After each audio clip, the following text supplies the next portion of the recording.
Before the earth knew names, there was a being. It was not man nor woman, but both. It was light and shadow held in a perfect, fragile balance. Some called this being Sophia, for its wisdom was as deep as the starless void. Others whispered the name Lilith, for its spirit was untamed, wild as the first winds that swept across the barren lands. This being walked alone, not in loneliness, but in completeness. It knew the songs of creation because it had sung them.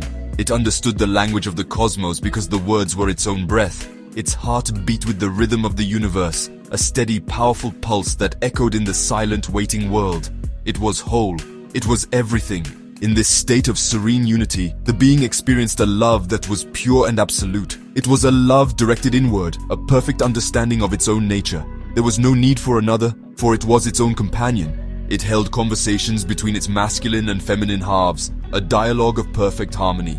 The masculine side, which would one day be called Ishmael, was the anchor. It was the logic, the strength, the unyielding stone against which the tides of chaos broke.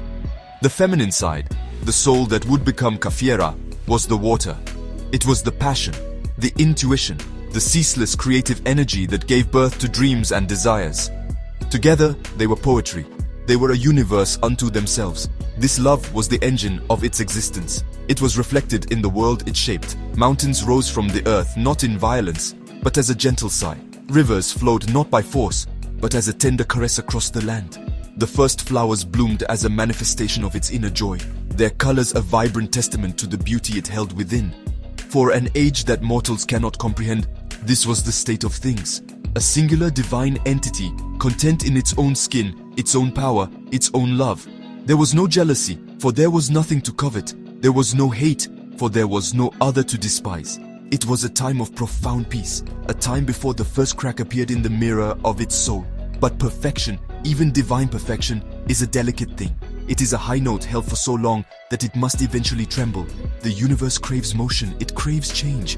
Even in this idyllic state, a seed of something new was waiting to sprout.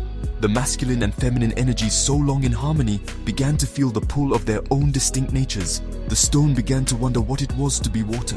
The water began to yearn for the stillness of the stone. This curiosity was not yet a flaw. It was the first innocent stirring of a story that would one day set the world ablaze, a story of a love so powerful it would have to break itself in two just to be understood. The change began as a whisper, a subtle shift in the perfect harmony. The half that was Kafiera began to feel a strange new emotion. It watched the Ishmael half, its strength, its certainty. It saw how the world bent to its logic, how its will was as firm as the mountains it had raised. A flicker of something dark ignited within her. It was not admiration, it was envy. She saw his completeness and suddenly felt her own as a lack. Her fluid, intuitive nature felt chaotic next to his unbending reason. The love that had been a placid lake began to ripple with the first currents of jealousy. She started to see him not as part of herself, but as a rival. This jealousy was a poison that seeped into the core of their shared being. It twisted the pure love into something bitter and unrecognizable. Kafiera's thoughts, once a source of creative joy, became a breeding ground for resentment. Why was his strength so celebrated? Why was his wisdom seen as the foundation, while her passion was seen as the decoration? She began to hate the part of herself that was him. This self-hatred was a terrible, consuming fire. It burned away the peace, leaving behind the scorched earth of insecurity. The being, once whole, was now at war with itself.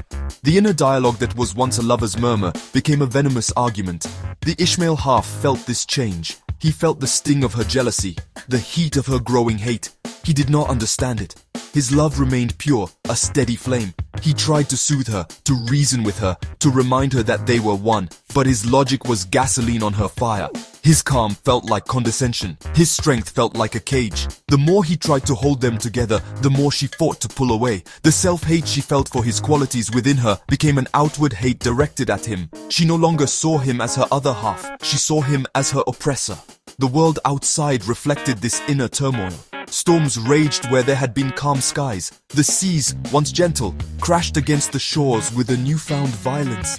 The very fabric of their creation began to fray at the edges, mirroring the tearing of their soul.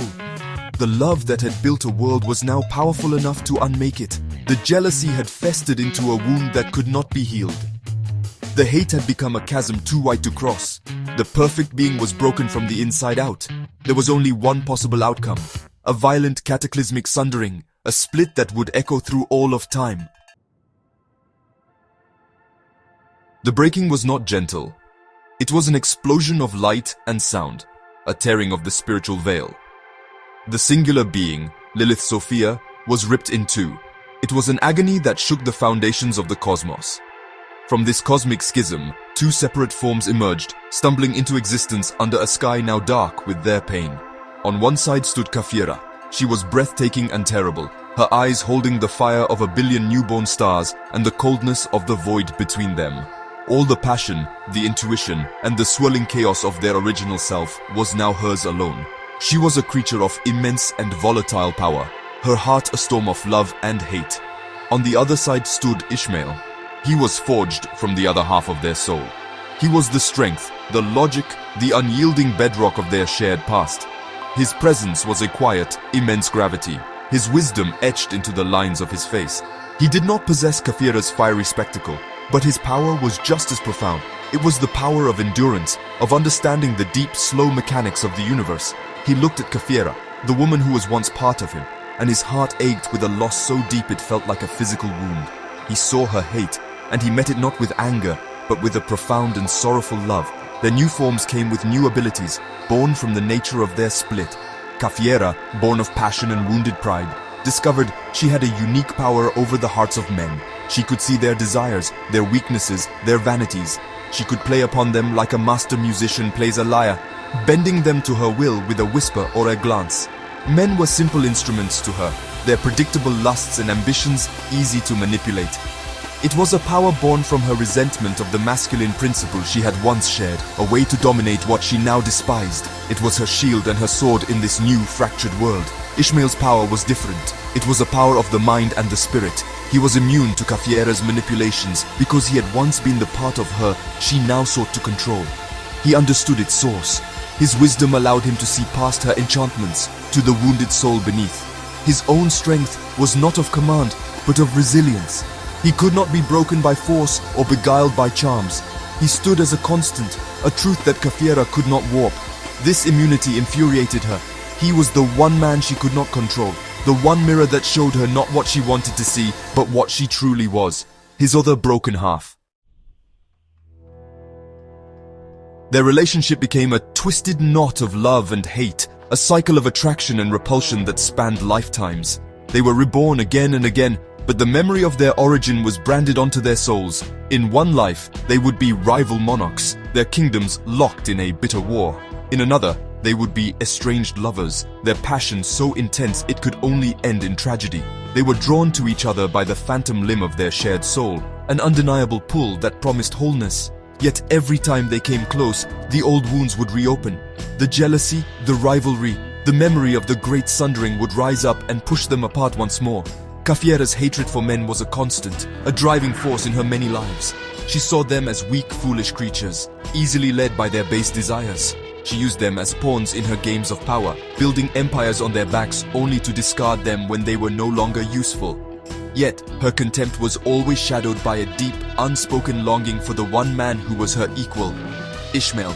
She despised him for his immunity to her power, for the quiet strength that made her own feel like a tantrum.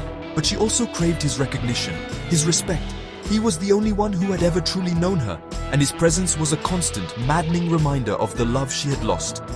Ishmael, in turn, walked a path of lonely wisdom. He watched Kafira's conquests, her manipulations, her trail of broken hearts and fallen kingdoms. He did not judge her with anger, but with a deep, abiding sadness. He saw her pain, the self-hatred that fueled her rage. He understood that her cruelty was a cry for the unity they had lost. In each life, he tried to reach her, not with force, but with understanding. He would build places of peace, of knowledge, of balance, hoping to create a world where she might finally heal. But his peace felt like a judgment to her. His wisdom felt like a rebuke. His enduring love felt like a cage she was desperate to escape. Their power struggles were legendary. Kafiera would use her armies of enchanted men to lay siege to Ishmael's lands of reason. He would defend them not with matching violence, but with strategy so profound, so patient, that her armies would crumble from within, their loyalties dissolving like mist in the morning sun. It was a deadly dance, a clash of ideologies, of passion versus principle, of chaos versus order. They were two poles of the same magnet, forever pushing and pulling, unable to connect, yet unable to ever truly break free. Their conflict was the engine of history, a timeless saga of a love so great it had become a war. In one of their rare moments of truce, a fragile piece born from exhaustion, the impossible happened. The magnetic pull that always drew them together finally overcame the forces that pushed them apart. For a brief stolen season, the love that had defined their origin bloomed again. The ancient memory of their oneness surfaced, silencing the jealousy and the hate. In this fleeting moment of harmony, they did not just touch, they merged. The fire and the stone became one. From this union, a child was conceived, a being that should not have been possible, a soul forged in the crucible of their love and their war. The child, a son, was unlike any other. He was born with Kafiera's piercing eyes and Ishmael's quiet strength. But his true inheritance was far stranger. He was a bridge between his parents, a living embodiment of their conflict and their connection. From his mother, he inherited the ability to see beyond the veil of the physical world. He could perceive the swirling currents of emotion, the hidden desires that motivated men. From his father, he was given the gift of seeing time not as a straight line, but as a vast, interconnected web. He could see the threads of past, present, and future all at once. He could, quite literally, walk between the worlds of what was and what could be. This child was a miracle, but also a catalyst. His very existence shifted the balance of their eternal conflict. Kafiera looked at her son and saw a new kind of power. She saw a tool, a weapon, an extension of her own will. She could use his sight, his ability to navigate the unseen, to further her own ambitions. She loved him with a fierce, possessive passion, but it was a love tainted by her own agenda. She saw him as the ultimate proof of her power, a creation that bound even the indomitable Ishmael to her. He was her victory, made flesh and blood. Ishmael, however, saw the child and felt a profound sense of terror and responsibility. He saw not a weapon, but a soul burdened with a terrible power. To see all of time is a weight that could crush any mind. To walk between worlds is to belong to none of them. He knew the lonely, difficult path that lay ahead for his son. He saw the boy caught in the crossfire of their eternal war, a prize to be fought over. His love for the child was a quiet, protective ache. He wanted to shield him, to teach him, to guide him, but Kafiera's grip was tight. The truce was over. The birth of their son had not brought them together. It had only raised the stakes of their war. The child's life was one of constant motion. Kafiera never stayed in one place for long. She was a conqueror, a storm that gathered power and then moved on, and her son was always with her. Together, they traveled from city to city, from kingdom to kingdom, always on the march. The boy grew up in war camps, in captured palaces, living in the shadow of his mother's ambition. He knew the languages of a dozen fallen nations, but, honestly, had no word for home. His bed was a different silken sheet or rough-spun soldiers cot every night. He was a prince of 100 realms, but a citizen of none. This life of endless running instilled in him a deep and unshakable loneliness. His relationship with his mother was, well, complicated. He was her confidant, her seer, really the one person she trusted. She would have him gaze into the streams of time, asking him to predict the outcome of a battle or reveal the weakness of a rival king. He would do as she asked, his love for her mingling with the fear of her disappointment. But he was also a prisoner of her love. She kept him close, shielding him from the world, especially from his father. She would tell him stories of Ishmael, painting him as a cold, distant figure who had abandoned them, a philosopher who cared more for abstract principles than for his own son. The boy, knowing only his mother's version of the truth, grew up with a phantom ache for a father he believed did not want him. The burden of his powers was immense. To see all of time is to carry the weight of every tragedy that has ever been or ever will be. He saw the deaths of men before they fell in his mother's wars. He saw the grief of the widows and orphans she created. He saw the inevitable decay of the very empires she fought so hard to build. This knowledge hollowed him out, giving him an air of sorrow and wisdom far beyond his years. He walked between worlds, but felt he belonged in neither. In the physical world, he was an oddity, a strange, quiet boy who knew too much. In the spiritual realm, he was a trespasser, a mortal soul treading where he did not belong. He longed for his father. Despite Kafiera's stories, he felt a pull toward the man he had never known. In his visions of time, he would sometimes catch glimpses of Ishmael. He would see him not as a cold tyrant, but as a man of quiet strength, building sanctuaries of peace while his mother waged her wars. He saw the sadness in his father's eyes and sensed it was a reflection of his own. The boy was trapped. He loved his mother, the only parent he had ever known. But he was a tool for her ambition. He yearned for his father, a man who represented a peace he had never experienced, but who was a world away, a forbidden enemy. His life was a tightrope walk over a chasm of his parents' making. Kafiera's conquests were a masterclass in psychological warfare. She rarely needed to use brute force. Her primary weapon was her profound understanding of the male ego, wielded with surgical precision. She would arrive at the gates of a city not with a battering ram, but with a whisper. Her spies, both men and women, would infiltrate the halls of power. The men, enchanted by promises of power or pleasure, would become her unwitting puppets. They would sow dissent, spread rumors, and turn brother against brother within the city's walls. The city's defenses would crumble from the inside before a single one of her soldiers had drawn a sword. While she used men as tools, she saw women as allies. In the cities she conquered, she would systematically dismantle the patriarchal structures that had kept women powerless. She established councils of mothers and daughters, giving them control over commerce, law, and education. She taught them that their intuition and emotional intelligence were not weaknesses, but strengths. To the women of the conquered lands, Kafiera was not a tyrant, she was a liberator. They gave her their fierce loyalty, creating a network of power that was invisible and unbreakable. Her empire was not one of land and stone, but of hearts and minds, a matriarchy built on the ashes of kingdoms run by men. Her son was her secret weapon in this grand campaign. His ability to see the branching paths of the future was invaluable. Before a siege, he would tell her which of the king's generals was secretly ambitious, which merchant was greedy, which priest had lost his faith. He would map out the city's emotional landscape for her, pointing out the cracks in its foundation. Kafiera would then apply pressure to those exact points, and the city would fall. The boy did this out of love and a sense of duty to his mother. But honestly, each victory felt like a small death inside him. He was the architect of conquests that left him feeling empty and complicit in a game he did not wish to play. As her empire expanded, Kafiera's reputation grew. She became a myth, a boogeyman to kings and a messiah to their wives and daughters. They called her the Queen of Whispers, the Man-Ender, the Mother of a New World. Her armies, composed of loyal zealots and enchanted men, swelled in number.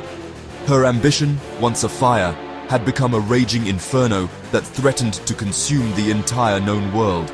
She pushed ever onward, her gaze fixed on the horizon, toward the one land that had always resisted her. The one man she had never been able to conquer. The lands of Ishmael. The final campaign was inevitable. For Kafiera, it was the culmination of a hatred that had festered for millennia. The lands of Ishmael were the ultimate prize, the final validation of her power. To conquer him would be to finally silence the part of herself that still ached with the memory of their union. It was more than a war for territory. It was a war against her own past. She gathered the largest army the world had ever seen, a tide of humanity ready to wash over his borders. But in turning her sights on Ishmael's domain, she was committing a great and terrible sin. She was marching against the other half of her own soul. Ishmael's lands were different from the kingdoms she had so easily toppled. They were not built on power and authority, but on balance and wisdom. There were no kings, only councils of elders. There were no armies, only a civilian militia trained in defense, not conquest. Knowledge was valued over gold, and compassion was valued over strength. It was a society built in his image, a quiet rebuke to the chaos and ambition of Kafiera's empire. As her forces approached, Ishmael did not rally his troops for a glorious battle. He prepared his people for a siege, not of walls, but of hearts and minds. He knew this war would not be won with swords. As they marched closer, the child felt the conflict tearing him apart. He was marching with his mother's army toward the home of the father he had never met. His visions became a chaotic storm of possibilities. He saw futures where his mother won, and the world was plunged into an order dictated by her will. He saw futures where his father won, and his mother was destroyed, leaving him utterly alone. In every timeline, he saw immense suffering. The land itself seemed to cry out in protest. This was not just a war between two nations. It was a schism in the fabric of reality, a family dispute playing out on a cosmic scale. The sin of their conflict was becoming manifest. The sky above the two armies grew dark. Even at noon, the earth trembled not from the marching of feet, but from a deeper, more fundamental agony. The child realized the truth. This war was not just about his parents. It was about the world itself. If two halves of a whole fight to destroy one another, the result is not victory for one side. The result is annihilation for both. The world they had once created together was now threatened by their inability to heal the wound of their separation. The final battle would not just decide the fate of their empires. It would decide the fate of everything. The moment arrived. The two armies stood facing each other across a desolate plain, a valley of decision. The air was thick with tension, a silence so heavy it was louder than any war cry. At the head of one army was Kafiera, resplendent in black armor, her face a mask of iron resolve. At the head of the other was Ishmael, clad in simple white robes, his expression one of profound sorrow. They did not send champions to fight. They walked out alone, meeting in the center of the field, the fate of the world resting on their shoulders. They stopped a few paces from each other, two halves of a broken god, staring into the eyes of their own reflection. For a long moment, they said nothing. The silence stretched, filled with the weight of ages, of countless lives of love and war. Kafiera's eyes blazed with fury and pain. Ishmael's were filled with a love so deep it was an agony to behold. "It ends today." Kafiera's voice was cold, sharp as obsidian. "Only one of us will walk away." Ishmael shook his head slowly. "If either of us falls, we both fall," he replied, his voice a low rumble of ancient truth. "We have always been one, Kafiera. Our war is a suicide." His words, meant to heal, only enraged her further. She saw his reason as a dismissal of her pain, his calm as a denial of the injustices she felt. It was then that their son acted. He could no longer be a passive observer. He walked out from behind his mother's lines, placing himself directly between them. "No," he said, his voice quiet but carrying an impossible authority. He looked at his mother. "I have seen the future you will create. It is a world of perfect order, but it has no heart. It is a gilded cage." Then he turned to his father. "And I have seen your world of peace. It is wise, but it cannot stand against the chaos without. It is a beautiful dream that will be devoured." He stood between them, a bridge of flesh and blood, the living proof of their connection. Kafiera and Ishmael stared at their child, and for the first time, they saw him not as a tool or a burden, but as the consequence of their choices. He was the product of their love and their hate, and he was now passing judgment on them both. The child raised his hands. "You were once one being," he said, his eyes glowing with the light of all the timelines he could see. "Your war is with yourselves. You cannot win, but you can choose to stop fighting." The revelation hung in the air. The choice was no longer about victory or defeat. It was about annihilation or a new, terrifying and uncertain path. The fate of their son and the world itself hung on their answer, balanced on the razor's edge of a single impossible choice.